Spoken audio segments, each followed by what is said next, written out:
We start this new story in a literal bloodbath.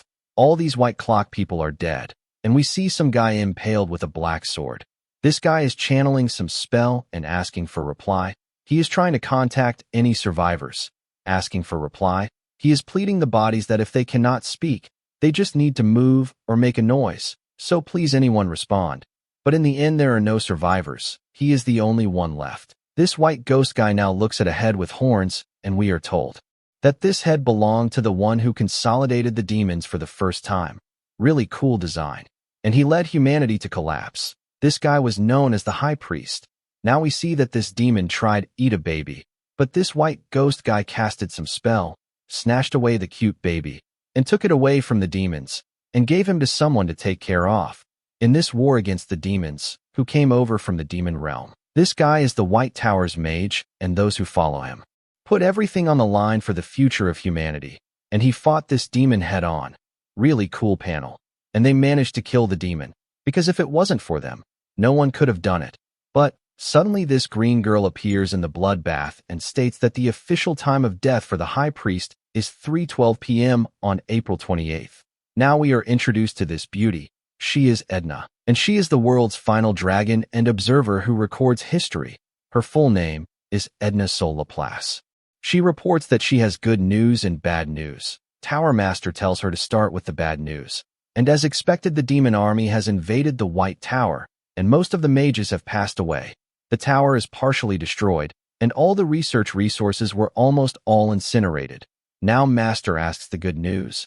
Edna states that the Imperial forces arrived sooner than expected, so they were able to save some of the survivors, including the Master's disciples. Master is glad. Edna now asks if the Master regrets his choice today, and he doesn't. Each person was someone he had selected and brought himself, so he cannot say that he regrets this choice in front of them. Master looks at the blood on his hand, and so Enda asks if he has something else to say. Pretty sure Master is going to die, so he tells her to take care of his disciples from time to time. They're still young and anxious. Edna states that she'll check on them occasionally. Master laughs that a dragon is bowing her head to a mere human. Edna states that he has the right to receive it. She assures him that her and the continent won't forget the sacrifices of the heroes of the White Tower made. Master states that should be the case. Now he tells us that it'd be a lie to say that he had no regrets. He may have been the best mage, but he wasn't a good leader. But if somehow he was given another opportunity, even if he were to be called a villain, he would live a selfish life just for his people. Now he remembers his disciples, and this is the kind of life this master would want to live. Now the time is 3:47 p.m., and Edna confirms the death of the master of the Mage Tower, known as Oscar Sage. Now we see a report of all those killed in action, and we get a beautiful look at the White Mage Tower. Nice camera angle. A leaf falls and enters a window, where some guy is taking care of some other guy in coma, I guess. The leaf lands on the coma guy's hand, and he quickly wakes up and squats away the leaf, and also slaps the blue hair guy taking care of him. Bluehead is all wet and angry. He was going to switch out his towel. All pissed now, he states that this coma guy's sleeping habits sure are nasty. He doesn't even show any gratitude. When this bluehead has been nursing him, coma guy wonders about the sleeping habits. He can't believe that he slept, and that too in a defenseless state. But wait, more importantly, he should be dead. Why is his heart beating? It's the master who just died. But his heart is fine. But he is sure that it was pierced by the high priest. Guy is not sure what's going on. But suddenly some angry guy kicks in the door and asks if this guy is up. Bluehead is scared and tries to calm down this elder. It hasn't been 5 minutes since he opened his eyes. Elder, all angry, tells this blue hair guy named Frank to move aside. He's already overlooked it a few times, and this time he's going to make a human out of this bastard. Frank tells him that he's still a patient. They are both shocked when this coma guy, who is probably the MC, asks why is he alive. Elder laughs and states that it's fascinating that this coma guy thinks he's alive. MC, on seeing this elder's robes, realizes that he is a mage of the White Tower. Now informally and arrogantly, MC orders the elder to explain this situation in detail. Even Frank is like, what's wrong? Elder is mad and asks how dare this guy order him to explain. You've really lost it, he utters, and is ready to slap MC, and tells him to reflect and beg. MC sees this attack coming for him and wonders if this elder is some assassin planted by the demons. And so quickly, he activates his wind shield. MC thinks that if this wind tint which is formed instantaneously blocks the hand will bend like a straw and break. MC thinks that this elder is some low-level scrub who didn't even consider that before attacking. But suddenly the wind shield starts disappearing. MC realizes that this is some pathetic magic. It's not his magic. Seeing this, the elder snaps back and tells MC that it was a pretty good wind shield, which means MC hasn't just been playing around all this time. And so this elder postpones the disciplinary action about the embezzlement of research fees, so MC should focus on recovery for now. And with that he leaves. Frank now yells at MC for being crazy. MC is still shaking, thinking that his wind shield disappeared the moment he used it. So he wonders for how long has he been asleep. Frank states that MC seems a bit off. He knows how that elder Maxim's personality is, and yet he provoked him. But MC is still thinking about his mana circuits, mana quantity, and mana purity all being shit. MC is not sure if this is even his body.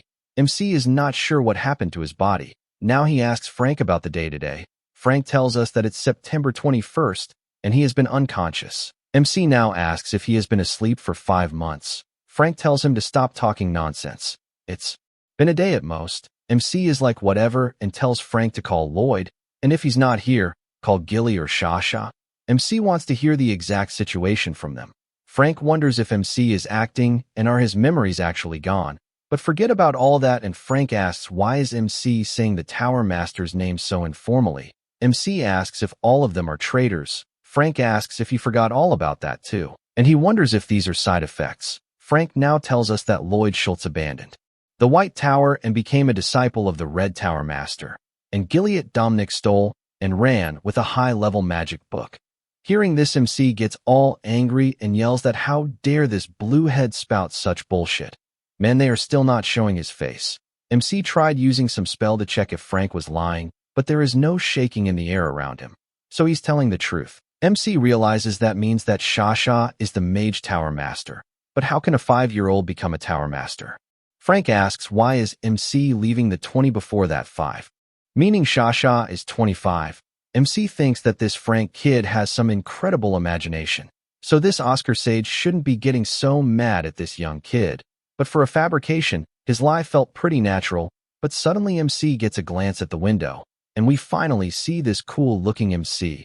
Even he is shocked to see this handsome self, and he is like, who the fuck is that? MC starts panicking. And so this level 1 mage wakes up, scene shifts, and we see this slim stick MC sitting in a chair. He still can't believe it after seeing this. This world is 20 years after he died, and the world has developed a lot. This mage is like learning about street lights and cars, and how this is all thanks to the magic engineering revolution. MC smiles and thinks that they would have loved to see this. He remembers back then the world was collapsing, and people had given up on everything. This handsome MC now thinks that he needs to stop reminiscing and organize everything he has learned about the owner of this body. This body belongs to some guy named Oscar Crushin. He was taken in by the White Tower at the age of 10 and is now 20 years old. He is a level 1 mage from a fallen noble family, and he has a nice face. But he's a terrible mage to be only at level 1 at 20 years old, which is why he felt rushed and embezzled research funds to purchase an illegal elixir, and after taking it, he collapsed. MC thinks that this would have made sense if he succeeded. It could have increased his quantity of mana by several times. But if he failed, his life could be in danger, which is why it's illegal. Frank told MC that he remained unconscious all day after taking the elixir. But honestly, MC thinks that this guy should have died from a mana outburst. But suddenly MC feels something. It's an actual outburst of mana. MC thinks that this body has weighed much mana for a level 1 mage, and most of it is pure mana that hasn't been refined yet. MC thinks that this modern society is amazing. He got all this from that cheap illegal elixir. But there seems to be some sort of darkness in the mana, and it flows down Oscar's arm. MC wonders what even is this, and suddenly a black hot goo-like substance drops from his finger. MC wonders if this is poison, and why is there poison in this body? And he gets it. He has a grasp on the situation. First, that illegal elixir definitely wasn't a hoax. It's a proper elixir. That would be impossible to get even for a premium price. But the problem is that Oscar didn't know there was poison in it. Realizing all this, MC is sure this guy didn't die from mana outburst, but from poison. and the level of poison is too high to kill a level 1 mage. If it weren't for MC, it would have been difficult to even find traces of poison. Oscar is determined to find out who's playing games with his soul, but consequently, he has been given a second opportunity which he was thinking about before dying. MC looks at the poison elixir and states that this isn't a bad start for a selfish life for his people, and he tells Oscar Crushin that as a payment for lending him his body, MC is going to avenge him, getting heavy Lord of the Mysteries vibes from this. Scene shifts, and we are in the outskirts of Surin, and someone got the news of the store. This drunk guy reminds the servant to address him as boss, and asks what's the news. He slams the bottle on the table when told that the store's been completely wrecked on the inside. Some mage destroyed it. Boss asks who the hell dared to do such a thing. Worker tells the boss that the mage was looking for the person who sold him the elixir.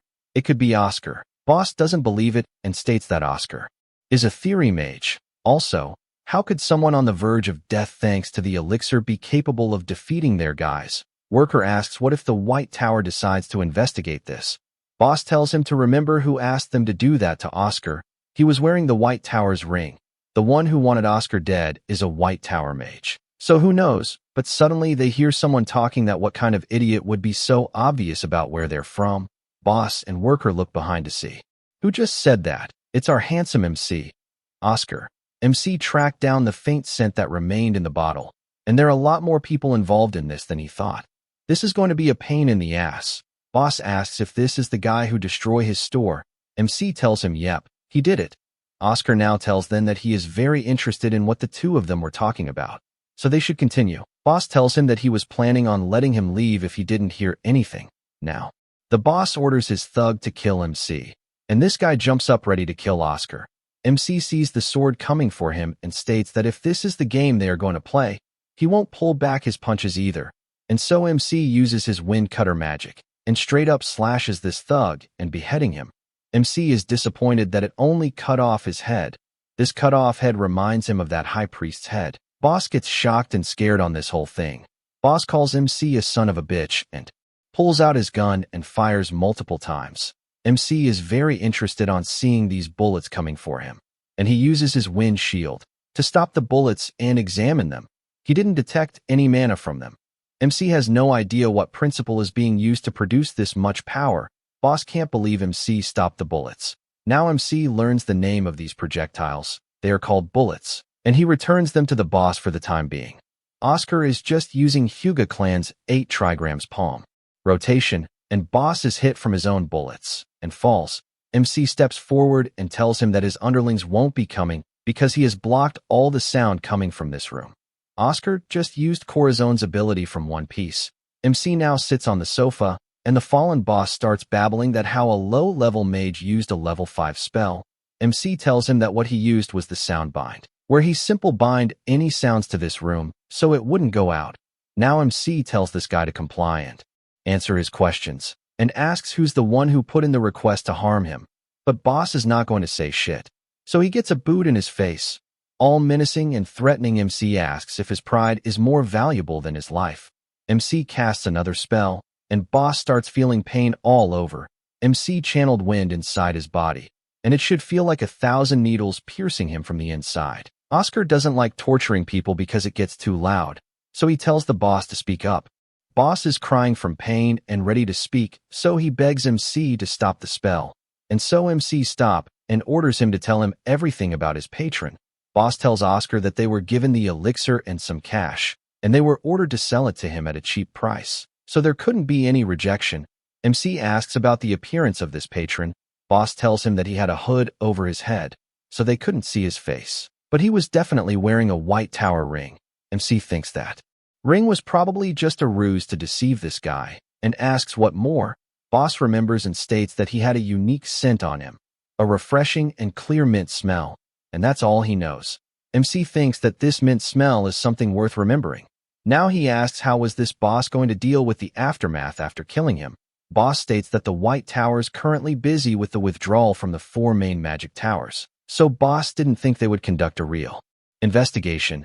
MC is shocked to hear that the White Tower is withdrawing, and asks what is this guy even talking about. Boss asks isn't that something Oscar is supposed to know about more than him. MC tells him that he forgot it after consuming the elixir and tells him to spit it out. So the boss agrees to give him the documents. Now bleeding and all chibi, he goes to look for the documents while Oscar just sits there. And so the boss gives all the documents and fees paid by the customer to MC. And MC starts learning about everything. And now we get a history lesson. April 28th is designated as the Day of the White Knight because the high priest died that day. The emperor commemorates the sacrifice of Oscar Sage by bestowing great benefits to the tower and exempting them from 30 years of tax. However, among all the magic towers, it was the White Tower that produced the worst results last year. That White Tower that lost everything 20 years ago has not made a resurgence since now. There is an important announcement coming from Imperial family at this year's White Knight Festival. Experts have pointed out the absence of advanced magic as the largest problem. MC is confused to read that the White Tower doesn't have advanced magic. Oscar Sage remembers giving the documents to Edna to prevent something like this from happening. So he decides to look into this matter separately. But he is even more shocked that the White Tower produces worst business results. So MC asks the boss what main businesses are the 4 towers running. And we are told that the Yellow Tower of the East that controls lightning opened up the great magic engineering era, contributing to creation of revolutionary items such as street lamps and cars. The Blue Tower of the South contributed to the business of drinking water, agriculture, and potions. The desert-hailing Red Tower of the West joined militant ranks and assisted in missions like monster subjugations. Oscar now asks what about the White Tower, so boss tells him that the White Tower does delivery. So they are the post office or UPS guys. MC is stunned to hear that the White Tower does deliveries. Oscar starts shaking from confusion and asks, does it mean delivering items? Boss tells him yes, because they have wind users and the riders can fly. So they have a great advantage in delivering items safely and quickly. MC hears the word riders and wonders what's that. Now we are told that the mages of the White Tower fly high in the sky and rule over it. It was seen as freedom and bravery, which is why they were compared to dragons and eagles. MC is very mad and asks the boss who pushed for such a ridiculous business. Boss tells him that it was the current White Tower master. Now MC realizes that it's his own brat's doing. MC now asks more about the drinking water and agriculture industry and states that aren't potions the largest source of profit to a magic tower. Why is the Blue Tower doing that business? Boss states that the Blue Tower is a bit different because they have a monopoly over the potion market. MC remembers that it was the White Tower that was the biggest figure of the potion market 20 years ago. Oscar hopes, if only all those potion creation methods weren't burnt. Boss now tells MC that Blue Tower sells water at an expensive price. They also bring rain to areas experiencing drought. MC, all confused, asks, why would people buy clean water? Boss states that it's been a craze for rich people recently. MC is like, WTF, they can drink water from the well. These rich fucks are acting like clown to earn a few bucks. And so to sum it up, White Tower can't catch up in terms of profits as compared to other towers. MC admits that the scale of other Magic Towers businesses are on another level, and this year's festival is the White Tower's last chance to prove their worth, and there are only 7 months left in the festival. Suddenly boss starts collapsing and calls out to Oscar. MC wonders if this guy is dying from shock or did he lose too much blood, but he did provide MC with good information, so MC wonders if he should save him. But MC is shocked on checking the ledger. This boss does arson, attacking people, assassination requests, and whatnot. So MC calls him a piece of shit with legs and leaves, telling him to be a good person in his next life. Scene shifts to this beautiful White Tower. MC is tired as he returns back to his room, and he crashes into the chair. MC can't believe he is this exhausted from using a few basic spells. He is not sure what is wrong with this body. MC wonders if he can even use that magic in his current state. The magic which made Oscar Sage the greatest mage in human history. The magic called the Wind Archive, which literally looks like a raisin gun. But poof, it dispersed, so Oscar can't use it yet. First, he needs to learn about this body's current condition. So he starts a magic scan on the body, and in the meantime, he's going to read about this body. Frank did tell MC some information, but his memories are a mess. MC thinks that it's crucial for him to know everything about this body in order to save it. This body of Oscar Crushin, the heir of Count Crushin, and the sole survivor of a disastrous mansion fire. Those of Magic World recognized his genius early on, Their expectations were so high that they started fighting against each other in order to recruit him.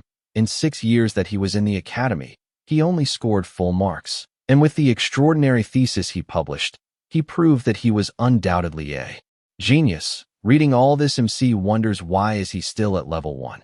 MC thinks that it's unfortunate if only he didn't have mana deficiency syndrome. He could have been a great mage capable of representing his generation. Oscar is shocked on reading about mana deficiency syndrome. If this is true, then it makes sense why he is level 1. He understands magic better than anyone else, but can't actually use it. Scan is done, and MC is shocked on seeing the results. Oscar doesn't have mana deficiency syndrome. It's not an illness. It's more like someone sealed his circuit. Now we are told a bit more about mana deficiency syndrome. It's an illness where one cannot circulate magic. A mage can install up to 20 physical circuit on top of their mana circuit, and this number of circuits determine the mage's level. However, if they have this illness, the whole environment is not established. So even if they try and train, they can never get past level 3, but Oscar's circumstance is different. His physical circuit isn't innately twisted, rather it was tied up by someone on purpose. MC walks towards the bookshelf and thinks that if this guy was really a genius, then he would have known that he didn't have this illness. It would have been nice if he wrote a diary. Now we are told that according to Frank, Oscar was an alcoholic. MC wonders if that was just a persona he purposely crafted. Maybe he knew someone was after his life, so he acted like a playboy on purpose. And if that's the case, then MC understands why he used that illegal elixir. It was a situation where he couldn't trust anyone. He needed to undo the chains himself. So now MC just needs to untie the knot, and he might be able to do it. But suddenly he notices something. It's this book, The Reinterpretation of Basic Magic, with a lot of bookmarks. MC opens the book, and he is interested on seeing all these post-it notes about different wind spells and combining wind magic with guns. This guy really was a scholar. His concept behind the wind shield is similar to how MC uses it, but it's completely different to the idea and principle of it being a simple defensive skill. Dead Oscar also wrote how it can be used based on the situation. Plus, there are basic magic he created himself. MC thinks that even though he could not use magic himself, yet he performed all of these as mock experiments in his head. Now living Oscar understands why Dead Oscar was called a genius. Both Oscars are similar to interpreting theory. In addition, MC can tell just by looking at this one book. He did not give up on magic. Instead, he worked harder than anyone else. His passion screamed that he loved magic. On one page it states that Oscar was about to attempt his biggest challenge. Now MC figures out that he was aware. He knew everything. But he had to do this all alone. MC is impressed with Dead Oscar. He was a young mage who did not break because of his cruel fate, and silently walked a lonely path. MC now swears on his name, and as the 17th master of the magic tower, he will undo the knot Dead Oscar could not untie. So MC starts focusing his mana. Plus MC is going to make those who brutally broke his wings pay. Scene shifts, and we are in some garden. Oscar wonders why is he walking around the greenhouse. He remembers falling asleep because he was exhausted trying to untie the knot. Suddenly someone calls out to Oscar as master, and he gets all wide-eyed on seeing that it's his old self, as Oscar Sage. Interacting with his multi-hair color disciples, they are going to have their lesson here today. MC realizes what's going on. It's because of that damned dream curse, the demon world's viscount of nightmares. Because of that rat's curse, every time Oscar sleeps he is reminded of the past. MC expected that the curse would be lifted after he possessed this body, but it seems like the curse is bound to the soul, not the physical body. Boy, they are seriously making this MC weak AF. Handicapping the poor MC like crazy. Oscar still feels lucky that the dreams about his students haven't been tainted, and they're not emotional pastimes. Old Oscar asks his students what were they going to learn today. One student replies that they were going to learn about magic system, and how the system is divided into 4 categories, known as the 4 types of magic. That's right, Oscar Sage told them. All magic might look the same physically, but they are characterized into enhancement, acceleration, balance, or special types. 9-year-old Lloyd remember that the White Tower uses the harmonization type. Oscar states that's why wind magic suits them the best. 5-years-old Shasha if the magic towers have their preference of magic type. Sage tells her yes, because different types of magic have different traits. He continues that the Golden Tower finds speed most important, so they have acceleration magic type. Red Tower believes fire is important, so they represent enhancement type magic. The Azure and White both represent balance type magic. 7-year-old Gilead states that he wants acceleration type magic. To him, slow things are very frustrating. Sage tells him that he can't choose, because you're born with it. Shasha want to know how do they know what they are born with. Sage tells them it's very simple. He makes a magic circle on the ground and tells Shasha to extend her index finger and try to use this magic. Chibi Shasha is trying this spell for the first time, so it might take her some time. She looks so cute, but suddenly something starts coming out from her finger, and Shasha is a harmony type because she is balanced. Just like the master, she likes it, and OMG she is so cute. Boys try it too, and Gilly is indeed acceleration type like he wanted. Chibi Gilly is very happy, and Lloyd is a special type, so he asks if he can change his type once it's decided. Sage tells them that special types are rare, only 0.2% of mages. So why does he want to change it? Although he can't, Lloyd states that he likes balance type better like the master. Sage feels glad, but he doesn't know what to do. He was going to give Lloyd most number of private lessons, but now he wonders if he should look into how one can change their type. Lloyd starts blushing knowing he's going to get most private lessons. Of course, Sage replies, because special type mages find it tough to improve without a proper teacher. Now Lloyd thinks that special type magic is cool, but Sage has to promise him that he'll get the most private lessons, and so they pinky promise. The strongest kind of promise. Oscar remembers his nickname was the Promise Man, and no matter how mature he wanted to be, he was still a child. Dude, seriously, the art style is so clean. Scene shifts, and we hear the bell ringing.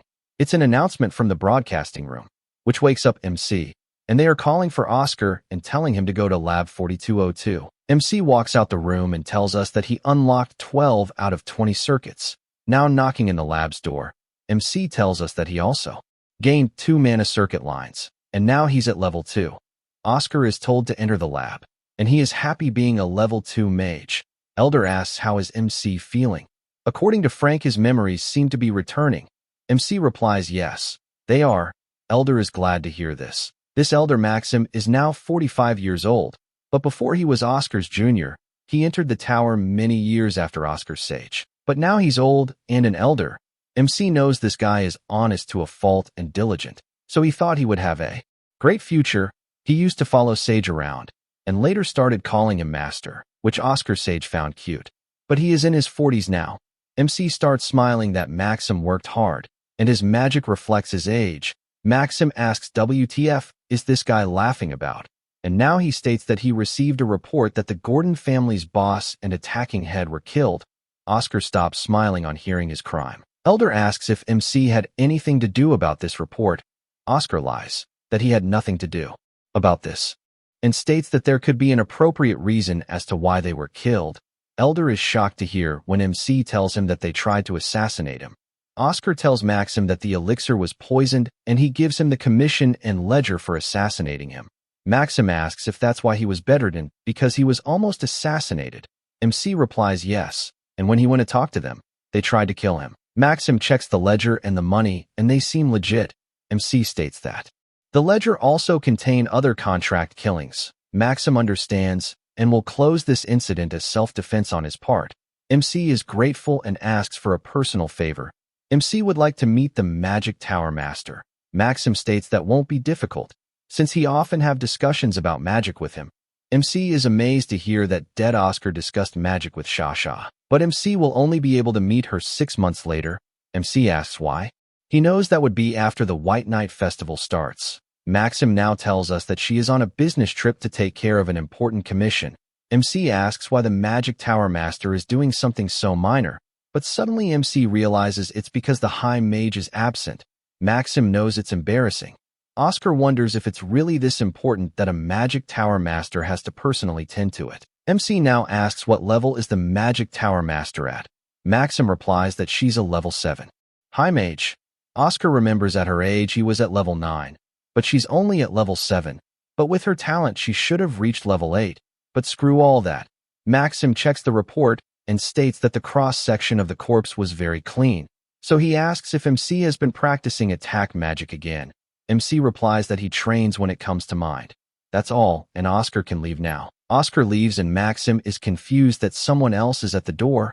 Maxim asks what is the elder doing here.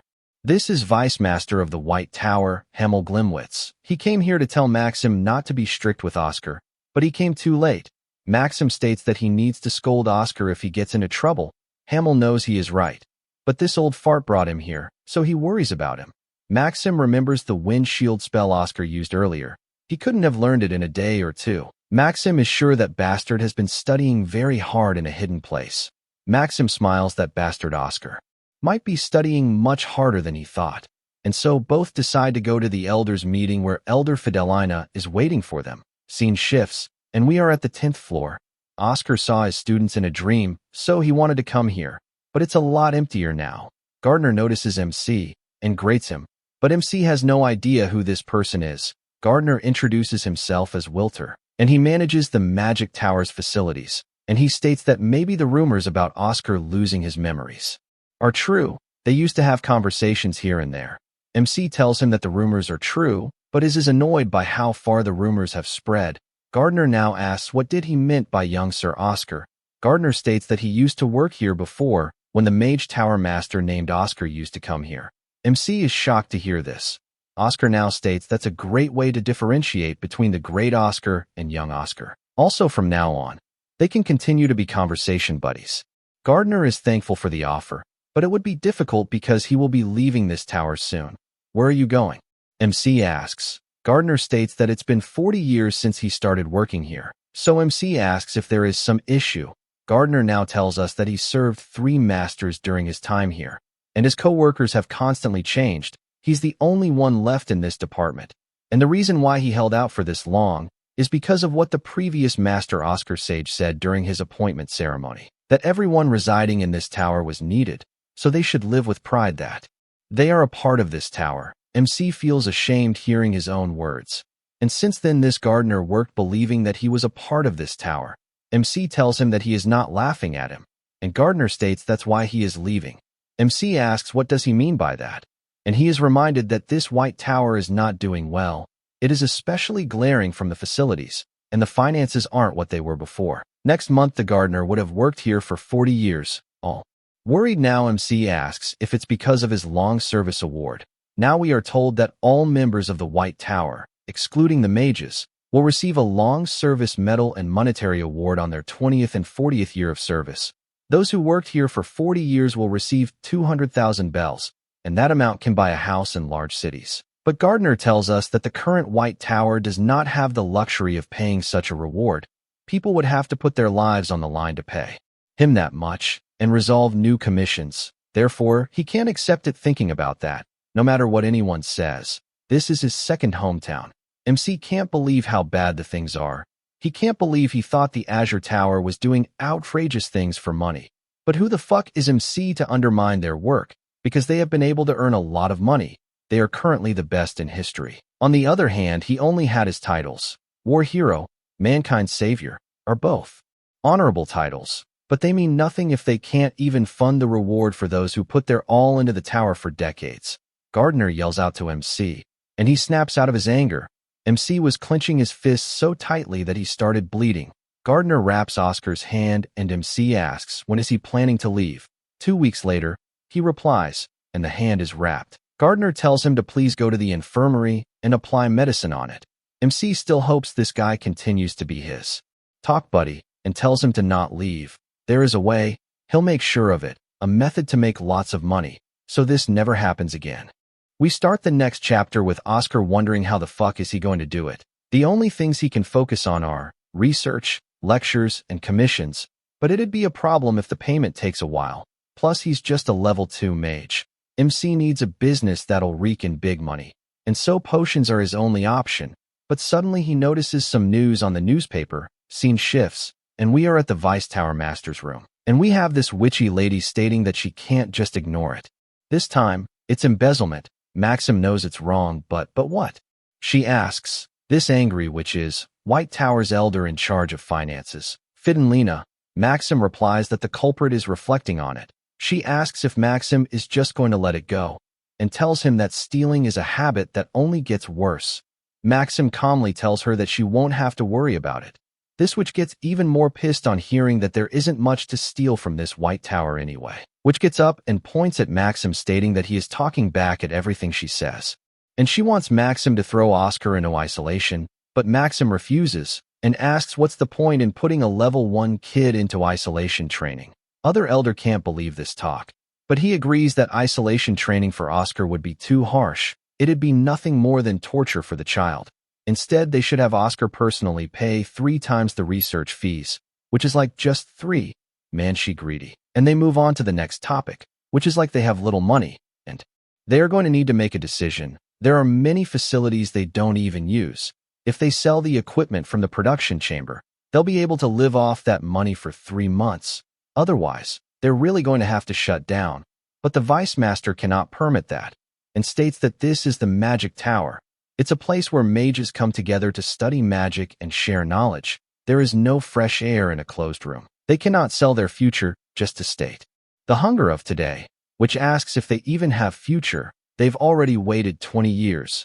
Hearing this, Maxim shouts at her, and she tells the master to accept it now. Even if there is some genius that might save the tower, they won't come to this tower.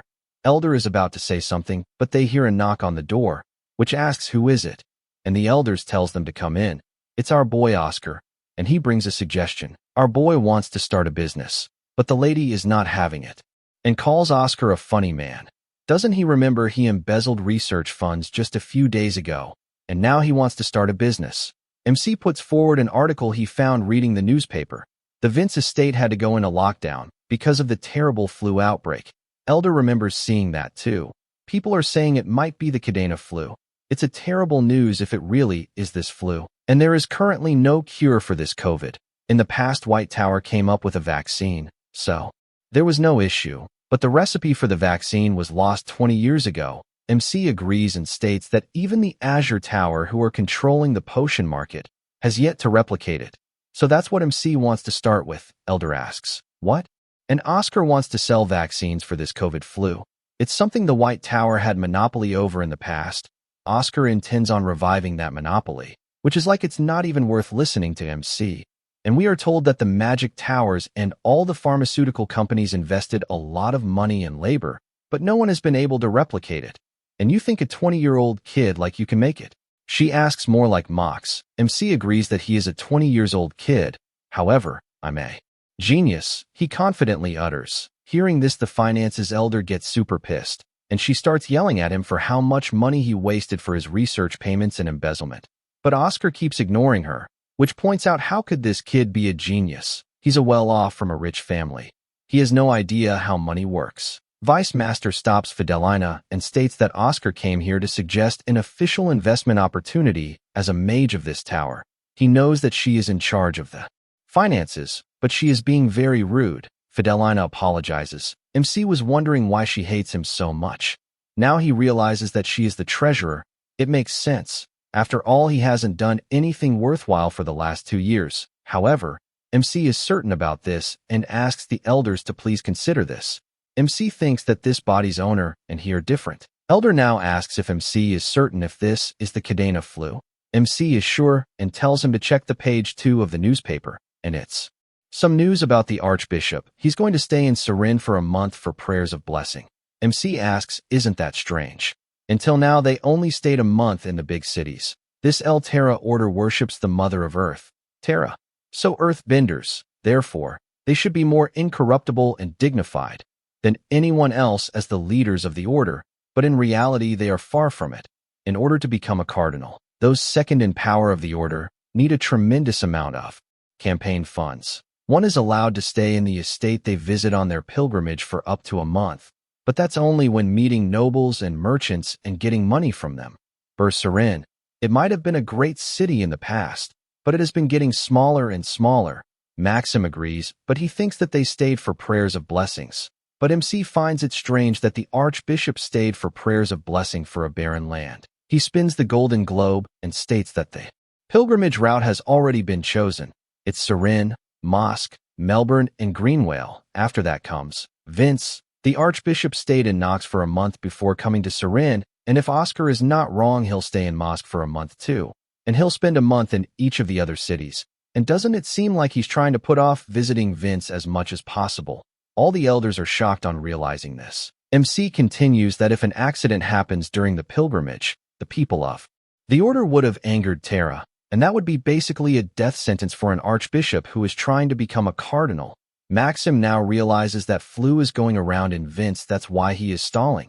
That's exactly how Oscar interpreted it. Man, they seriously doing some heavy world building with this manhwa, which is impressed. Oscar is really good at analysis, since he's a mage of theory. Although, it's only theory for now, Vice Master understands what MC is trying to say, but they still can't officially sponsor MC. They won't be able to fund the other mages if they do. However, Vice Master can invest his personal money into this business, which can't believe he's doing this. But Elder tells her that it's alright, and offers MC 30,000 bells and asks if this would be enough. Oscar knows that is nowhere near enough. Scene shifts, and we are in the potion production chamber, and MC is regretting his reborn life. He has no choice but to go with Plan B. MC checks the equipment, and it's all fine. Plan is to make a vaccine sample using this money and get more money from the Archbishop. Because this bishop is in the most trouble because of this flu, MC looks around and sees that his servant is hard at work. So he puts on his safety goggles and is ready to rip money off of someone who's desperate. And so this genius is ready to warm up. We start the next chapter with Oscar going full Heisenberg and cooking some red stuff. This genius is experimenting all over the place, and looks like he got it. MC is a true master, so he needs to maintain his class forever, and so as a practice he made this Rockstar energy drink. But it seems he worried over nothing, but the worker is tired from lifting so much. MC asks if he got all the missing medicinal herbs, and of course he did, and tells MC to take a look, and he asks for something to drink. Worker is feeling like he's about to pass out, and Oscar does have a Red Bull for him. Worker asks isn't that expensive, but MC takes the receipt and gives him the energy drink. He drinks it, and it's nice and warm. So he asks if MC just brew this one. And yup, Oscar just did it. MC checks the herbs, and they are in excellent condition. Worker picked out the best ones. The seller was mad at him because of that. MC tells him that with his talent, he should be a merchant instead of a mage. And that's exactly what he's going to do when the tower goes broke. MC starts hitting him all cat-like on hearing this. MC couldn't help it because he said something bad about the tower. This worker, who is probably Frank, asks what does he need to do now. Elder Fidelina told him to help MC, because it'll be difficult just by himself. MC remembers that she was so mean to him up front, and yet she wants to help. And now they are going to start with moving these ingredients. MC thinks that it's not that he needed an assistant, but it was written that currently the White Tower is filled with a lot of problems, like children who are very talented, have some screw loose in one way or another. If only these children could get their shit together, they could greatly contribute to the tower's strength. And one of those children's is this Frank Sirius. MC agrees with this evaluation.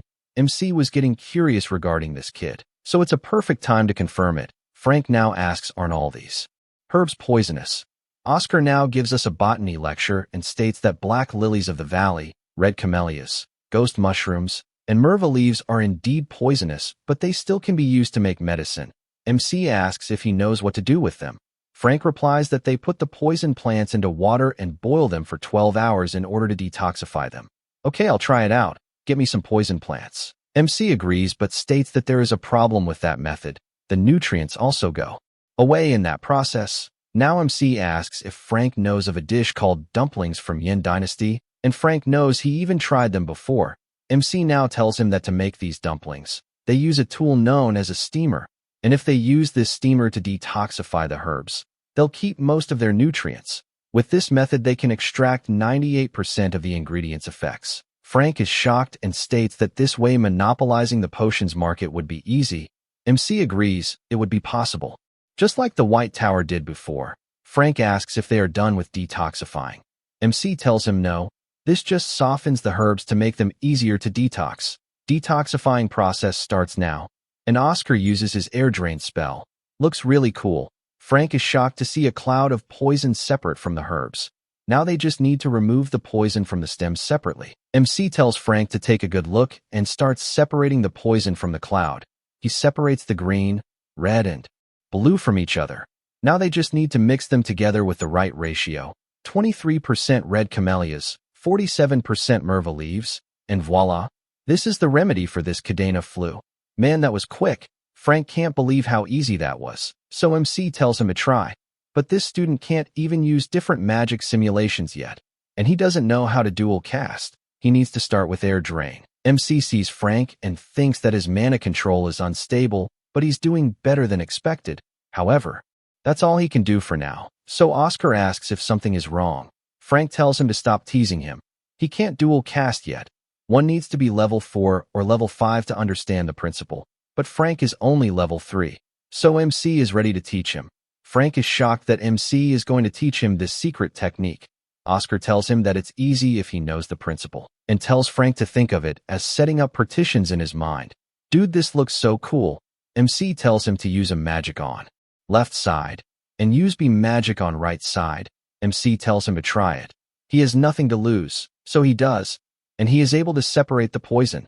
Oscar claps and congratulates him on learning dual cast. Frank can't believe how easy it was, but now he's mad and asks why did the others hide this technique. He thought it was going to be hard. MC tells him that because others are greedy. Frank is now trying to combine the perfect ratios. MC thinks that these teachers didn't want the students to learn the technique for free. They spent so much time learning it, and it somehow became a tradition. It's called professional jealousy, but in a blood-soaked battlefield, such a tradition is nothing but hindrance. To survive, sharing techniques and discussions were needed every day. MC knows that White Tower now needs interactive teaching and the exchange of knowledge. And just like that, Frank was able to replicate the medicine. MC is glad that Frank did a good job and states that he is very talented. Honestly, Oscar did not expect him to do it on his first try. Frank thanks him for explaining it so well. MC reminds him that he was pretty mad at him earlier. Frank ignores him and starts working on the other herbs. MC is happy and tells him that he has a bigger steamer, so they should extract them all at once. And just a few hours later, they have made a lot of potions. Frank is very tired. MC counts and tells us that there are 514 bottles in total. Suddenly, Maxim barges in the lab and tells Oscar that they have a problem. MC asks what's the matter, and he shows MC a letter which states that the Azure Towers pharmaceutical company Newtek confirmed Serin's visit an hour ago, and they are going to meet with the Archbishop Baldwin. Maxim states that they might be late. MC now realizes that the Azure Tower wasn't stalling for time without a plan. If they get the contract first, their remedy would become useless. Frank starts crying, and Maxim tries to cheer him up, but MC tells them that it's not over yet. And if he remembers correctly, this COVID flu is classified as a B-rank disaster. And if that's the case, there is one thing the White Tower could try. MC now asks if Maxim's flight speed is faster than most wagons, right? Scene shifts, and we are at a certain building in Serin.